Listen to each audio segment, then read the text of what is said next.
Assalamualaikum warahmatullahi wabarakatuh. Perkenalkan, nama saya Rosita Lestari dari kelas 10G. Di sini saya akan menjelaskan materi tentang belajar dari kekayaan tradisi. Nah, apa arti penting dari keragaman tradisi yang kita miliki? Mula-mula tentu saja ada kebanggaan karena bagaimanapun juga keragaman tradisi yang dimiliki menunjukkan bahwa kita adalah bangsa yang kaya.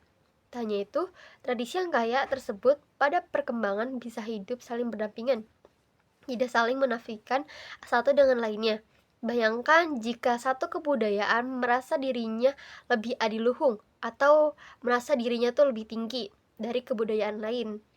Atau jika ada pemeluk agama yang menganggap ajarannya yang paling sempurna, sehingga pemeluk agama lain tidak berhak hidup di negara ini.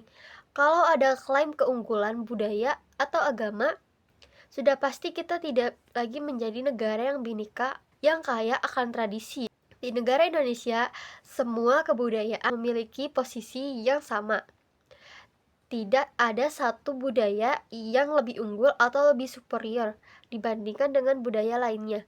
Semua warga negara dengan segala identitas kelompok yang melekat padanya, ya, baik agama, etnis, bahasa, suku, dan lainnya, berada pada payung yang sama. Mereka dijamin untuk beribadah sesuai dengan keyakinan dan diberi kesempatan yang sama pula untuk mengembangkan dan memajukan kebudayaan serta tradisi leluhurnya.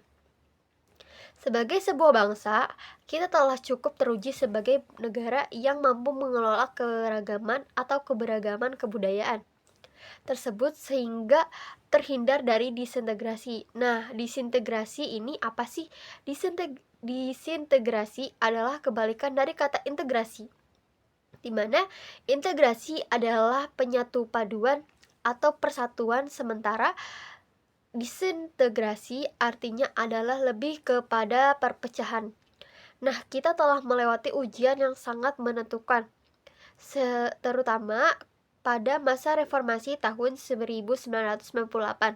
Konflik bernuansa etnis dan agama banyak terjadi di berbagai daerah di Indonesia. Namun fase tersebut bisa dilewati dengan baik. Meski tentu saja tidak sempurna, kita pun terhindar dari perpecahan. Kalaupun misalnya ada sedikit konflik atau perbedaan pandangan, pemahaman, setidaknya kita harus bisa meredam perpecahan atau konflik tersebut, sehingga kita harus tetap bersatu meskipun berbeda-beda. Kebanggaan akan tradisi dan budaya sebaiknya tidak hanya berhenti sebatas perayaan saja. Tradisi tidak hanya perlu dilestarikan agar terjaga dari kerusakan. Lebih dari itu, tradisi harus terus dihidupkan sekaligus dikukuhkan. Nilainya perlu dipertahankan dalam situasi yang terus berubah. Tantangan yang dihadapi saat ini datang dari berbagai dimensi, mulai dari sosial, ekonomi, budaya, dan lainnya, serta berasal dari semua arah, baik dari lokal, nasional, dan internasional. Jadi kebanggaan kita terhadap tradisi atau kebudayaan yang dimiliki oleh negara kita itu sebaiknya bukan hanya sebatas perayaan atau memperingati saja. Harus lebih daripada itu. Tradisi juga harus dihidupkan sekaligus dikukuhkan, dan nilainya juga perlu dipertahankan dalam situasi yang berubah atau apapun itu, baik tantangan dari dimensi sosial, ekonomi, budaya, bahkan dari lokal, nasional, dan internasional. Demikian penjelasan dari saya. Maaf jika ada salah kata atau apapun itu. Dan terima kasih. Wassalamualaikum warahmatullahi wabarakatuh.